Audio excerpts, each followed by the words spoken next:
주님께서 여러분과 함께 또한 사자의 영과 함께 요한이 전한 거룩한 복음입니다. 주님 영광 받으소서. 축제 때에 예배를 드리러 올라온 이들 가운데 그리스 사람도 몇 명 있었다. 그들은 갈릴레아의 베사이다 출신 빌립보에게 다가가 선생님, 예수님을 뵙고 싶습니다 하고 청하였다.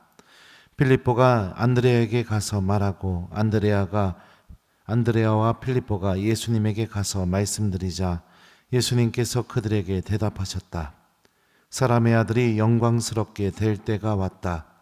내가 진실로 진실로 너희에게 말한다. 밀알 하나가 땅에 떨어져 죽지 않으면 하나에 그대로 남고 죽으면 많은 열매를 맺는다. 자기 목숨을 사랑하는 사람은 목숨을 잃을 것이고 이 세상에서 자기 목숨을 미워하는 사람은 영원한 생명에 이르도록 목숨을 간직할 것이다. 누구든지 나를 섬기려면 나를 따라야 한다. 내가 있는 곳에 나를 섬기는 사람도 함께 있을 것이다. 누구든지 나를 섬기면 아버지께서 그를 존중해 주실 것이다. 이제 제 마음이 산란합니다. 무슨 말씀을 드려야 합니까? 아버지, 이때를 벗어나게 해 주십시오 하고 말할까요? 그러나 저는 바로 이때를 위하여 온 것입니다. 아버지, 아버지의 이름을 영광스럽게 하십시오. 그러자 하늘에서 나는 이미 그것을 영광스럽게 하였고 또다시 영광스럽게 하겠다는 소리가 들려왔다. 그곳에 서 있다가 이 소리를 들은 군중은 천둥이 울렸다고 하였다. 그러나 천사가 저분에게 말하였다 하는 이들도 있었다. 예수님께서 이르셨다. 그 소리는 내가 아니라 너희를 위하여 내린 것이다. 이제 이 세상은 심판을 받는다. 이제 이 세상의 우두머리가 밖으로 쫓겨날 것이다. 나는 땅에서 들어 올려지면 모든 사람을 나에게로 이끌어 드릴 것이다. 예수님께서는 이 말씀으로 당신께서 어떻게 죽임을 당하실 것인지 가리키신 것이다. 주님의 말씀입니다. 그리스도님 찬미합니다. 오소서 성령님. 누구든지 나를 섬기려면 나를 따라야 한다. 안녕하세요. 저는 종종 우리 본당에서는 많지는 않지만 예전 본당에서도 그랬고 청년들이 이렇게 혼배 미사를 청해서 미사를 주례를 몇 번 했던 적이 있어요. 그러면은 천주교는 여러분들 이혼을 인정할까요? 안 할까요? 안 하죠. 그래서 신랑과 신부에게 이 혼인성사 예식 시작하기 전에 물어봐요. 마지막 기회입니다. 지금이라도 내 배우자 될 사람 때문에 힘든 일이 있거나 어려운 일이 있거나 실망하게 되거나 이렇게 돼서 내 배우자를 사랑할 수 없을 것 같으면 지금 살짝 손이라 들어라. 그럼 내가 조용히 이 혼배의식을 내가 정리하겠다. 그러면은 신랑 신부 될 사람이 손을 안 들어요. 내가 또 물어봐요. 후회 안 하겠냐고. 그럼 뭐라고 대답할까요? 예? 후회 안 한다고 하죠. 그래 놓고 죽을 때까지 후회하죠. 그래요? 안 그래요? 안 그래요? 예. 예전에 제가 어머니한테 저희 아버지랑 연애했던 얘기를 들었던 적이 있었는데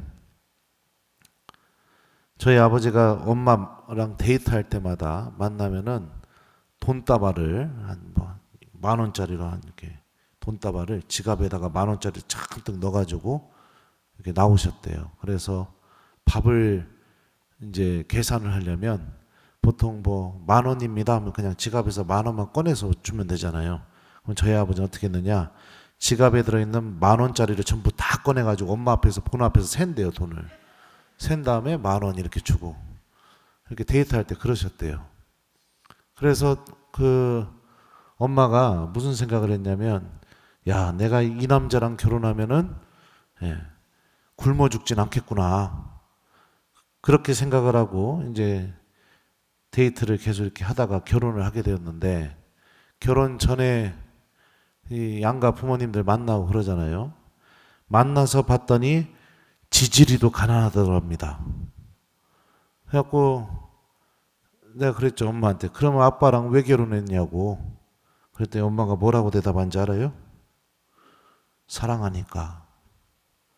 사랑하니까 결혼하게 됐다고 그러더라고요. 사랑하면 여러분들 어려워도 그 사람 떨어지지 않게 되어 있죠. 사랑하면 그 사람이 겪게 되는 고통이 나하고는 상관없는 고통일까요? 너 혼자 알아서 다 해결하고 집에 들어와 이렇게 하나요 보통? 그럼 어떡하죠? 1번 너 혼자 알아서 다 해결하고 들어와. 2번 같이 마음 아파하면서 같이 그것을 이겨내려고 한다. 몇 번이에요? 예? 그죠? 그러니까 사랑하게 되면 그런 일이 벌어지게 됩니다. 복음을 보면 예수님이 이렇게 말씀하셔요. 누구든지 나를 섬기려면 나를 따라야 한다. 내가 있는 곳에 나를 섬기는 사람도 함께 있을 것이다. 예수님을 따르는 길이 오늘 복음에서 명확하게 알려주잖아요. 밀알 하나가 땅에 떨어져 죽지 않으면 하나 그대로 남고 죽으면 많은 열매를 맺는다. 예수님을 따르는 길은 우리가 십자가를 향하는 길이고 우리들도 예수님과 함께 그 십자가의 죽음과 그 믿음을 지키기 위해서 그 고통을 다 나도 짊어지면서 예수님을 따라가는 길이죠. 그래서 복음서에서 뭐라고 하죠? 다른 공간 복음서에서 누구든지 나를 따르려면 자기 자신을 버리고 날마다 제 십자가를 지고 나를 따라야 한다. 예수님을 따르는 길은 내 뜻을 버리고 내 자신을 버리고 내가 하고 싶은 거 버리고 주님이 가신 길 그대로 따라가는 게 여러분들 예수님 따르는 길이에요. 이거는 사랑하지 않으면 불가능합니다. 사랑하지 않으면 불가능한 거예요. 그러니까 믿음을 지키면서 신앙생활이 짐처럼 느껴진다는 것은 여러분들 명확합니다. 예수님 사랑하는 마음이 없기 때문이에요. 하느님을 믿고 있다고 하면서 기도가 내 삶 안에서 사라지는 이유도 명확합니다. 하느님을 사랑하는 마음이 없기 때문입니다. 신앙 때문에 겪게 되는 어려움이라든지 고통이 있을 때마다 냉담할까 고민하는 이유도 명확합니다. 예수님 사랑하는 마음이 없기 때문이에요. 주님께서는 우리가 당신에 대한 사랑을 배워서 그 사랑이 내 마음 안에 깊이 뿌리 박혀 있어서 나를 움직이기를 바랍니다. 내가 당신께로 가기를, 당신이 걸어갔던 그 구원의 길을 그 어떤 것과도 바꾸지 않고 힘들고 어렵다 하더라도 묵묵히 걸어가길 바라요. 한쪽이 아파하고 있어서 그 아파하고 있는 것을 내 문제처럼 여기서 나도 같이 아파하게 되면 여러분들 생각해 보세요. 내가 이 배우자 때문에 나도 아파하는 이 고통이 어떤 힘을 발휘하게 됩니까? 내 배우자에게 용기가 나게 만들고 희망이 나게 만들고 이겨낼 수 있다라는 그런 힘들이 막 내 배우자 안에서 생겨나겠죠. 우리가 믿음을 지키면서 겪게 되는 어려움, 고통을 내가 끝까지 붙들고 예수님을 따라간다면 어떤 일이 벌어지게 되겠어요? 밀알 하나가 땅에 떨어져 죽어서 많은 열매를 맺게 만드는 그 예수님의 구원의 신비에 나도 결합이 되면서 단순히 이게 그냥 고통으로 끝나는 문제가 아니라 주님과의 깊은 일치를 통해서 그 안에서 새로운 힘과 희망과 또 하느님께서 주시는 은총을 분명히 체험할 수 있게 되는 그런 일로 바뀌게 되겠죠. 많은 신앙인들이 믿음 때문에 겪게 되는 고통 앞에서 주저하고 그리고 신앙을 이렇게 놓으려고 그렇게 생각을 합니다. 근데 우리 여러분들 고통에 대해서 한번 생각해 봅시다. 누구나 고통을 좋아하는 사람은 없어요. 근데 제가 오늘 교중미사 때도 얘기했지만 며칠 전에 냉장고에 있던 밥이요, 그 밥그릇 밥 먹으려고 밥그릇 꺼내가지고 전자레인지에 넣고선 이렇게 돌렸어요. 근데 이제 전자레인지가 그게 다 데펴지면 어떡합니까? 예? 우리 사제관에 있는 전자레인지는 이래요. 삐삐삐삐. 그래가지고 그 전자레인지 문 열고 아무 생각 없이 맨손으로 그 밥그릇 잡았다가 깜짝 놀랐습니다. 너무 뜨거워가지고. 나이 먹으면 이렇게 깜빡깜빡 하나 봐요. 근데 그래가지고 그 밥그릇 떨어뜨리고서 이 손 들고선 가갖고 수돗물에 틀어가지고 아유 아파 막 이랬는데, 생각해 봅시다. 내가 내 손이요 이 고통을 못 느꼈다면 그럼 어떤 일이 벌어졌게 됐을까요? 그 달구어진 밥그릇에 계속 붙잡고 있었겠죠. 그럼 어떻게 돼요? 더 많이 다쳤겠죠. 고통이 우리에게 있는 이유는 여러분들 뒤집어서 생각해 보면 나를 정말 살리기 위해서 있는 거예요. 고통은 이런 힘을 갖고 있습니다. 내 손이 더 다치지 않게 만들어줬잖아요. 우리가 신앙 때문에 겪게 되는 이 고통, 그 고통을 뒤집어서 생각하면 무엇이 그 안에 담겨져 있느냐? 나를 살리려는 하나님의 구원 계획과 은총, 오늘 복음에서 얘기하는 영원한 생명, 이 모든 게 고통 안에 담겨져 있는 겁니다. 오늘 그리스 사람들이 필립보에게 선생님, 예수님을 뵙고 싶습니다, 이렇게 얘기해요. 근데 이 말을 예수님께 전하자 예수님께서 하셨던 말씀은 당신이 십자가에 못 박혀서 죽을 것이다. 당신 십자가의 죽음의 의미가 무엇인지를 계속 의미하는 말들만 하셔요. 미랄 얘기도 하셨죠. 그 다음에 나는 땅에서 들어올려지면 모든 사람을 나에게로 이끌어 드릴 것이다, 이 말씀도 하시죠. 그리고 또 중간에 하느님께 기도하다가 그 아버지 이름을 영광스럽게 하십시오 이랬더니 하느님께서 뭐라고 하시죠? 그러자 하늘에서 나는 이미 그것을 영광스럽게 하였고 또다시 영광스럽게 하겠다는 소리가 들려왔다. 이미 그것을 영광스럽게 하였다는 것은 무슨 의미입니까? 예수님이 일으키신 표징들 안에서 아버지 하느님의 이름이 이미 영광스럽게 되었고 또다시 영광스럽게 하겠다. 이것도 십자가를 의미하는 거죠. 십자가의 죽음을 통해서 하느님의 이름을 영광스럽게 하겠다. 계속 십자가의 죽음의 의미와 관련되는 말씀들이 계속해서 나옵니다. 예수님 보고 싶다고 말했는데 예수님은 십자가에 대해서 얘기하고 있어요. 이게 뭐를 의미할까요? 십자가의 고통이 있는 곳에 예수님을 진짜로 보고 만날 수 있는 은총이 있다 라는 것을 지금 요한복음서 저자가 우리에게 돌려서 표현하고 있는 거죠.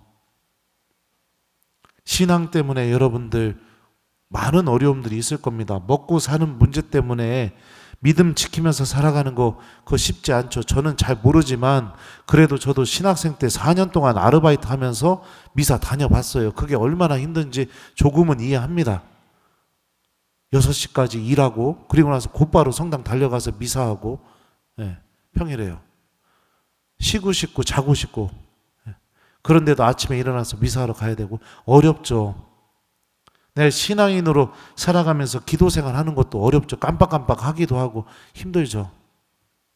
복수하고 싶고 똑같이 미워하고 싶고 단죄하고 싶고 욕하고 싶고 막 퍼붓고 싶은 마음이 이 안에서 터져 나오는데도 천주교 신자라는 이유 하나로 그걸 억누르는 게 어렵죠. 근데 여러분들 그런 믿음 때문에 생기는 고통들은 우리가 무엇을 바라보게 해주느냐? 예수님을 바라보게 해주네요. 오늘 복음의 논리대로 의하면.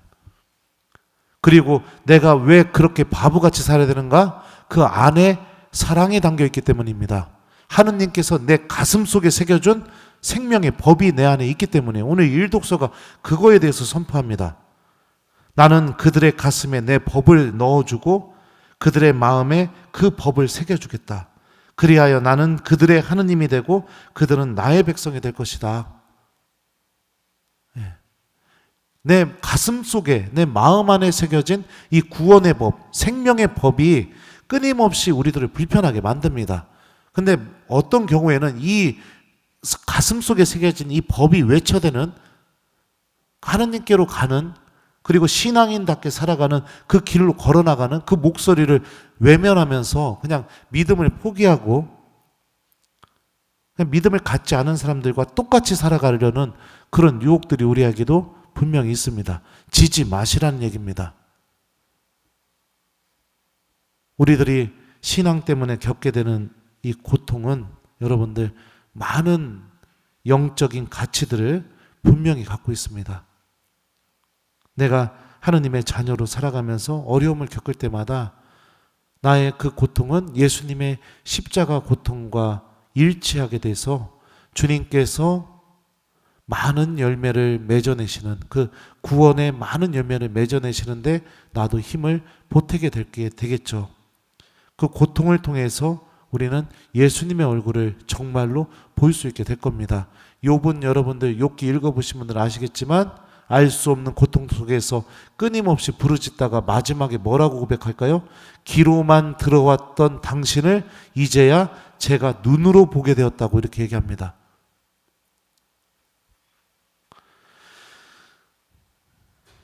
소중한 것은 여러분들 아무리 힘들고 어려워도 어떡합니까?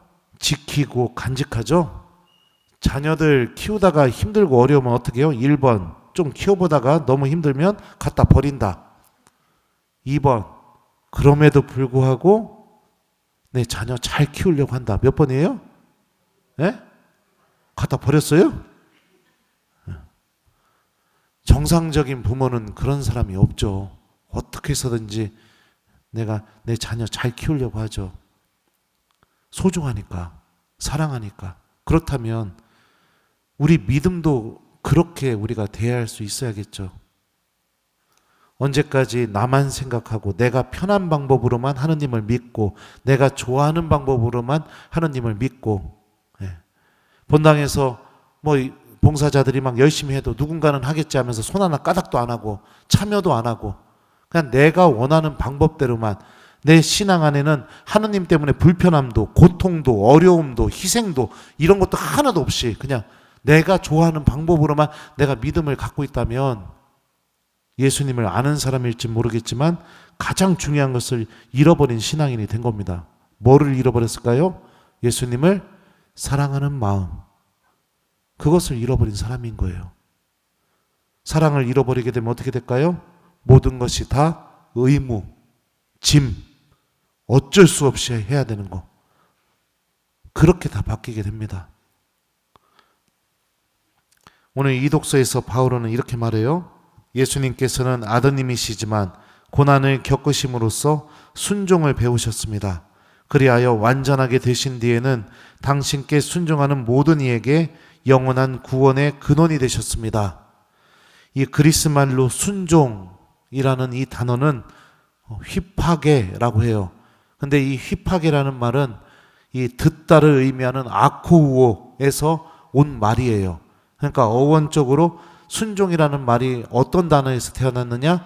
듣는다라는 단어에서 태어났어요. 실제로 여러분들 순종하는 첫 번째 모습이 뭐예요? 잘 듣는 거예요. 내가 순종하지 않으면 듣질 않거든요. 우리들도 들음을 통해서 이 예수님의 순종을 배울 수 있고, 들음을 통해서 주님을 사랑하는 법도 배울 수 있고, 들음을 통해서 예수님께 대한 믿음도 성장시킬 수 있습니다. 내 신앙생활에 주님을 위해서 그 어떤 불편함도 존재하지 않고 나밖에 모르는 마음만 가득 차 있다면 지금부터라도 주님께서 우리에게 보여주신 이 신앙의 모범, 들음, 순종, 사랑, 이런 것들을 좀 내 마음 안에 키울 수 있도록 노력해 보셨으면 좋겠어요. 하느님 말씀 잘 듣고 실천하면서 살아가게 되면 그분의 말씀이 우리가 주님께 순종하는 법도 배우고, 그분의 말씀이 어려움과 고통 속에서도 하느님을 바라볼 수 있게 해주고, 그분의 말씀이 하느님에 대한 사랑도 우리 안에서 키워주게 될 겁니다. 믿음은 여러분들 간직하고 지키는 거예요. 그리고 여러분들도 예수님의 모범을 본받아 이번 한 주 동안 하늘의 미랄이 되어서 내 주변에 많은 구원의 열매를 맺어낼 수 있는 신앙인이 되도록 노력해 보셨으면 좋겠어요. 신앙 때문에 겪게 되는 어려움, 힘든 일이 있을수록 주님을 바라보려고 노력하시면서 예수님의 그 고통에 나도 일치하면서 끝까지 예수님을 따른다면 주님께서는 그런 우리들을 통해서 많은 구원의 열매를 분명히 맺어주실 겁니다. 숙제 드릴게요. 이번 한 주 동안 여러분들 예수님을 우선순위 1번에 두기 좀 해보셨으면 좋겠어요. 먼저 기도하시고 여러분들이 하고 싶은 거 하십시오. 바빠서 기도할 시간 없다고 하지 마시고 먼저 미사에 나오시고 여러분들이 하고 싶은 거 하세요. 무엇 때문에 주일 미사 못 지켰다고 그러지 마시고 먼저 하느님 말씀부터 읽고 하루를 시작해 보세요. 나는 주님 말씀 읽을 여유조차 없다 그렇게 얘기하지 마시고 마음의 문제인 거예요. 내 마음의 문제. 내 가슴 안에는 하느님께서 새겨주신 생명의 법, 구원의 법이 새겨져 있다는 걸 기억하시고 그 마음속에서 울려 퍼지는 그 하느님을 찾는 갈망의 목소리를 외면하지 않도록 이번 한 주 잘 보내셨으면 좋겠어요. 예수님이 우선순위 1번 되기 이게 숙제예요. 숙제 잘 하시기 바랍니다. 알았죠? 누구든지 나를 섬기려면 나를 따라야 한다. 아멘.